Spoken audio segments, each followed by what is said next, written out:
नमस्कार, आप सभी का स्वागत है एक बार फिर मेरे इस यूट्यूब चैनल पॉजिटिव एक्सीलेंस पर। अगर आप मेरे चैनल पर नए हैं तो मेरे चैनल को सब्सक्राइब जरूर करें। बहुत टाइम बाद मैं वीडियो बना रहा हूँ क्योंकि पेपर चल रहे थे बीच में। चलिए शुरू करते हैं।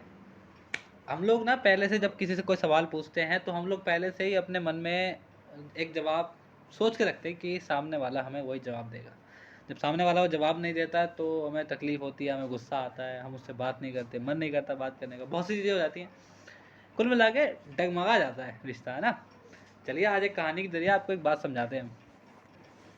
एक टीचर और एक बच्चा था, बच्ची थी 7 साल की। तो टीचर ने उससे सवाल पूछा कि बेटा मैंने तुम्हें एक सेब दिया, उसके बाद मैंने तुम्हें एक और सेब दिया, उसके बाद मैंने तुम्हें एक और सेब दिया, तो बताओ कितने सेब हुए तुम्हारे पास। बच्ची ने थोड़ा सोचा, उसने कहा 4। टीचर को अटपटा लगा, यार 4 कैसे हो सकते हैं। उन्होंने फिर से वही सवाल पूछा। उन्होंने कहा ठीक से सुनो बेटा मैं क्या कह रही हूँ। मैंने तुम्हें एक सेब दिया, उसके बाद एक और सेब दिया, उसके बाद मैंने एक और सेब दिया, बताओ कितने सेब हुए। बच्ची ने बोला 4। अब टीचर को लगा कि लगता है सेब जो है इनको पसंद नहीं है।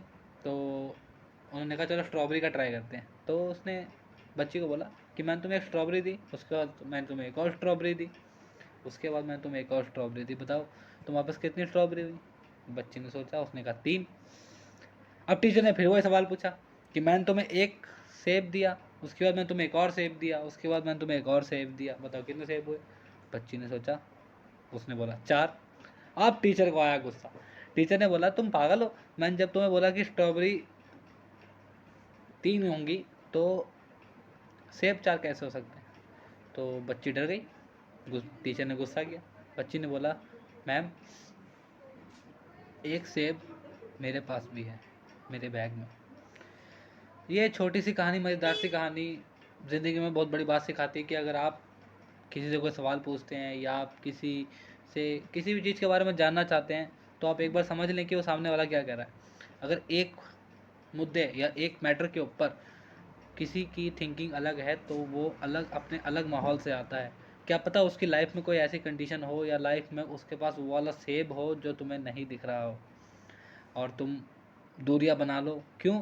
क्योंकि उसने तुम्हारे मन मुताबिक जवाब नहीं दिया या उसने तुम्हारी बात नहीं मानी। ये जिस तरह से तुम सोचते हो उस तरह से वो नहीं सोचता। ये कहानी हमें एक बात और सिखाती है कि हमें लोगों को समझना चाहिए।